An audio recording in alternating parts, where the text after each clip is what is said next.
What is good, guys, man? Thank you for tuning back into the channel, man. If you're new, make sure you hit that sub button down below to be notified for every single video that I do drop, man. This video is a 52-minute video.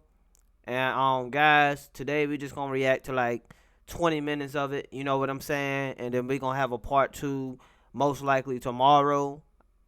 I gotta go to a Thanksgiving thing, so I don't have too much time, but I just thought I'd get y'all video out because I know I'm not gonna have time to do it today.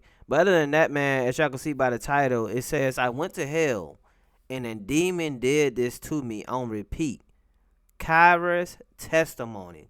Without further ado, let's jump into it. Let's hear her testimony, man.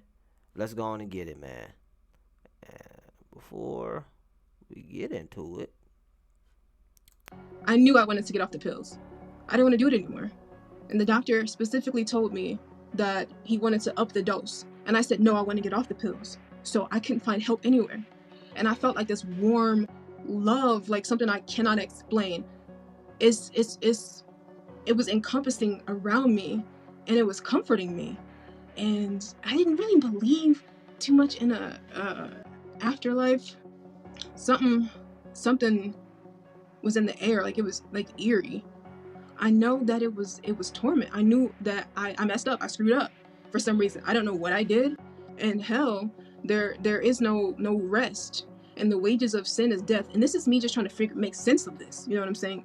The wages of sin is death. So I'm lying on this table, and there's this being, this monster over me, just this big, huge giant. He was like red. It was hard to get a grip on what he looked like. I just remember it being really huge, and I'm on the table. I can't move. I heard this demonic voice say, "I smell blood," and the most scariest voice you can ever think of. I don't know, but this thing just kept slicing my heart open. I could feel it every time, but that wasn't the worst part.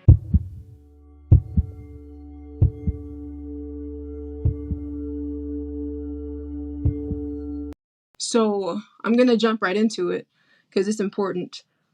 When I was a teenager, I had a panic attack for the first time. Didn't know what it was. I was sent to the ER, and my family doctor showed up, and he goes, "Do you want this, or do you want?" And I'm a teenager. I know what this is, but I don't know what it is. And because I had a history with, I'm like, I should stay away from this. I know what it does. I liked how it felt, but I don't. okay, so pretty much she's saying Xanax, guys. Xanax. And sorry, guys, I had my microphone at the same time. That's why y'all heard that echo. So I meant to turn the microphone off, but yeah, she said Xanax, y'all. Xanax, Xanax, Xanax. Let's get back into it. Don't want to go that route. It sounds different. It sounds sure. Why not? And now, as I'm looking back, I think I know that was the wrong route. Because, I was going through my own changes. I was having health anxiety is what it was. And then it led into a panic attack. And I felt like pills was just not the way to go. But I was a teenager. My parents didn't know any better either. So I'm on, and it's making my brain do crazy things without the drug. I feel like I'm not me anymore. I feel like I can't function in society. I can't be a person without this drug. It got so bad, and this is the point where I realized I wanted to get off of it, and this is going to lead into my experiences. It was the weekend, and I missed a dose. I didn't have any more pills left. I was crying on the floor, and it was horrible. Like the way these drugs just it you develop a physical dependence on these drugs, and your body cannot cope without it. Um, I was cutting myself in the bathroom, and I still have the scars to this day. Um, where is it? Can't really see it too much. I, I wrote LOVE into my arm like that. And I remember crying on the bathroom floor. It was a Saturday, and I wasn't able to speak to the doctor until that following Monday. So I just was hurting myself, and just the devil definitely had a grip before I even knew what all of that stuff was. So when Monday came around, I knew I wanted to get off the pills. I didn't want to do it anymore. And the doctor specifically told me that he wanted to up the dose. And I said, no, I want to get off the pills. So I couldn't find help anywhere. So after I got my refill, my rescript or whatever, I'm like, I got to do this on my own. So I figured out how to titrate myself off, figured out how to wean myself off, just trial and error because I had to get off. I was just throwing up. I was having shakes in my body, brain zaps, brain fog, just weird things happening. Now, there was one experience that I had, and I cannot forget this.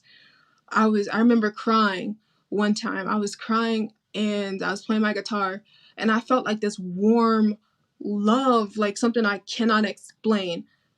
It was encompassing around me, and it was comforting me. And I don't know if it was like a Jesus or anything like that. I don't know. I didn't see anything, but I felt it. Again, I'm going through withdrawals. My body's not working how it's supposed to. I want to get off the pills. I'm alone. My family doesn't know what's going on. And all of a sudden, tears flowing down my eyes. And I just I just feel like this love. And it's actually interesting because I had someone break into my storage recently because I have all the experiences that I ever went through in my laptop because I document everything. And the devil knew what I was going to do because I was actually going to go through all of that so I could get that because this was years ago. But someone stole all my laptops and stole all of that, so I don't have I still have that feeling and that memory, but just having that in my documents and my just somewhere where everything was supposed to be safe, I could always bring it up and show people. Even I had it sitting there for years and I never did anything with it because I knew no one was gonna believe me. Who was gonna believe me? I felt love. I felt, no one was gonna believe it, but it was true. And I was sitting there, I was crying, and I just felt like this warm ray of love. And I remember typing when I was documenting my experience. I'm like, I know where I'm gonna go when I die. Like, I know exactly where I'm gonna go. And I didn't really believe too much in a afterlife in a sense, but after that I knew something else was out there because I'm like, this can't be it. So I actually, where is it, this journal right here, because I have plenty of it, I documented everything that I took when I was titrating myself off the medication. I wrote down how I felt. I wrote down the days, and I would just cut the pills in half. And then I don't know. No doctor supervision, none of that. I was just on my own. So anyway, once I got to a point where I feel like I can get back in society, I'm like, okay, well, I need a job. I'm broke. I gotta start doing something. So my brother had a friend who said, hey, if you need a job, come apply at this daycare. And I'm like, sure, I guess. I never thought about working with children. I never thought, because I worked at fast food at the mall, and then that was pretty much it. In other little small places, but like nothing like a daycare, something like a big responsibility I had never had. I'm like, sure. So I started working at the daycare, and I started to feel like I'm part of society again. Like I'm getting my body back to homeostasis. I'm not like feeling too crazy with the brain zaps and withdrawals. And 6 months into the daycare, I don't know how to get this. This is the part that I always stumble on when I talk about it because it doesn't make sense. It's hard to explain. So there was a girl who had got hired into the daycare. Now at that time, I was obviously dealing with my own preferences, sexuality, things like that. And I've already obviously experimented before, but I never really said anything too much about it. But this particular girl who got hired in, she was like 8 years older than me. I don't know, I'm not sure. But she was like, well, I'm gonna show you everything. I'm gonna blah blah blah or whatever. So we start hanging out after work.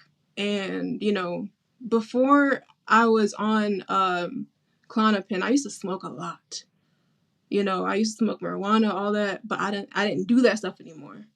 So, not even drinking around that time either. So I didn't smoke, but she smoked. She did all that stuff. So we would hang out. She would smoke, whatever, and it'd just be regular. But one particular night, we were hanging out, and this had to have been around 7 p.m. I believe, 8 p.m. because it was dark outside, and we were hanging outside the daycare. We were getting ready to go drive around somewhere, but something was in the air, like it was like eerie. And I looked to my right, and to the right of the daycare was like the window you could see through the room, like the baby room, because it was like clear, the curtains or stuff wasn't up. And on the wall was regular stickers that had always been there for forever. And but for some reason I noticed the stickers that were on the wall, they were like monkey stickers. And the way that the stickers were placed, they were placed in a way that looks like the monkeys were falling into this pit, like a hell pit. It's hard to explain. I don't have any connections right now with the girls at the daycare to even see if that wall is still there or if those pictures still. I don't know, but it was freaky. I'm looking over to my right. I'm like, I didn't notice that before. It was like the stickers on the wall were the monkeys were just falling into this in this pit. And I'm like, okay, that's strange. It was like you follow after someone else and they're gonna take you to hell or something like that. Like that's what I was getting in my head. And so I'm sitting there in her car. I'm in the passenger side. She's obviously in the driver's side. And she's like, are you good? Are you okay? And I'm just like in my head for some reason. I don't know if it's just the jaws or whatever it was, but I was not feeling okay. Like I started to feel like like out of my head. So then she, starts playing with me a little bit, not in that way, but like just like grabbing me. And every time she grabbed my chest, it felt like a monster was grabbing me. Like she would like grab me and shake my chest a little bit, and I'm like, hey, don't do that. And I remember at one point, just coming out of my body. But at that point, I wasn't in this hell. I was just out. It was just nothing but black. Then I come back in my body, and I'm just freaking out in the car. Not like going too crazy, but like enough to know that I was not comfortable. For some reason, it just doesn't make sense, but it happened to me. So she's like, Kara, are you good? So then she's like, here, this is what you need. So then she shotguns the whatever she was smoking. I believe it was just marijuana. I don't think it was anything extra, but who knows. She shotguns it into my mouth, and I inhale, whatever. And then I'm like, okay, cool. And it's been a while since I smoked, whatever. But that was it. It was just that one inhale, nothing else. And I'm sitting in there, and all of a sudden I just come out. Like I'm still physically in her car, but my spirit is out. My entire spirit, like I was in another dimension, just like that. And I was lying on a table. And this is the part that I've tried to talk about for years, but I couldn't do it because it don't make sense. Like none of this makes sense. But now as I'm in the know, oh yeah, you definitely can have visions. You can be out of your spirit. All these things like that is just real. Anyway, I'm lying on this table, and there's this being, this monster over me, just this big, huge giant. He was like red. It was hard to get a grip on what he looked like. I just remember it being really huge, and I'm on the table. I can't move, and he's taking out my heart one by one. And when I was in that state, it was almost as if I knew I wasn't gonna come back. I don't know if it was I know I wasn't on the earth. I know that it was torment. I knew that I messed up. I screwed up for some reason. I don't know what I did.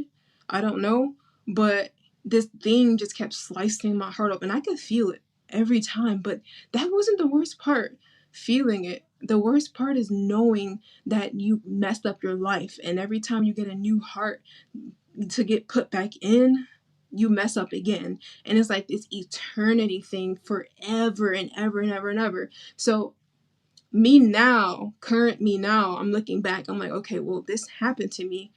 So I apply it biblically, and it says that in hell there is no rest, and the wages of sin is death. And this is me just trying to make sense of this. You know what I'm saying? The wages of sin is death. So of course I had a heart issue, so my heart kept being taken out over and over again, and he just kept putting it back in, and I would just get sewn up just like that, and then just for it to come right back out for eternity. And it was just this impending doom.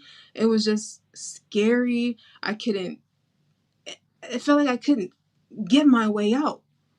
And something told me to move while I'm on that table. And I don't know what it was, but I tried to move on the table. And the next thing you know, I'm back in her car. So very strange. So I'm in her vehicle. At this point, now I'm freaking out, because I keep jumping back into this hellish dimension, this hellish state. 1 minute I'm there, the next I'm in her vehicle. 1 minute I'm there, the next I'm in her vehicle. And then, like, for some, my consciousness started like speaking to me, like what am I doing? Like, why am I wasting my time here? Like, what, all this? And then she's looking at me like, are you good? And I just got out of the car. I got out of the car and I went into mine, because mine was just sitting next to hers in the parking lot. I got into mine and I pulled out my phone, and I just started typing in my notes as best as I could to document like what the heck was happening, because I just couldn't understand it. And then I just shot back out like, I can't explain it. It was just the weirdest thing ever, because no matter how many times you try to explain a supernatural experience, even try to make of it, like, you cannot put these things into words. It just doesn't make sense. So I'm typing, and I don't have those notes, by the way. I think at some point throughout the years I deleted them, because I'm like, what the heck was that? But from what I can remember, I was typing in my notes like, this is what's happening and blah blah blah. And then I was like looking back, and she rolled her window down and she's trying to get my attention, and something was like, don't look at her, like, don't, because if you look at her, then you're gonna get sucked back into whatever, and something's gonna happen, so just don't look. And it felt like I was in that vehicle forever, but it could have just been 5 minutes, in my car. Once I got out of hers, it felt like forever, because I kept jumping back out, jumping back in. So at that point, I decided I can't do this anymore. I gotta go. I had a decision. I'm like, should I just go home, or should I just go somewhere else? And I didn't know where to go, because I'm like, I'm screwed up in my head right now. I don't understand what's happening to me. Like, my spirit is being tormented somehow, some way. And then I feel like these things are staring at me. At one point there was a man walking his dog, and I remember him just looking directly at, like, where I was in my car. Him and his dog turned around. It was like this weird, freaky, just, they both just turned like that. And I'm like, I felt like I was being watched or monitored in a way. Like, it was scary. So I jotted out of there. There wasn't that many cars on the road, and I was just reckless. But by the grace of God, he allowed me to get to I went to my cousin's house, so he allowed me to get there safe. But on the way there, every single time there was a red light, I would be in agony. Like, I would be like just pleading, because then I would get taken out of my body and back on this table where this being is just taking my heart out over and over and over. And it don't make sense, but it happened to me. And this, strike me down now, because I'm not lying. But when you try to explain these things and recollect what happened to you, it just sounds like a story for a movie, a script for a movie. But this is what happened. So every single stoplight, I would just be in this dimension, and I would just get brought back here on this earth for some reason. And every time the green light would go, it was like, okay, it's permission for me to get back into my body, for me to drive to my destination safely, because I was gonna go no matter what. But I can't drive the car if my physical spirit is not in my body, if that makes sense. So I was being tormented that entire ride to my cousin's house.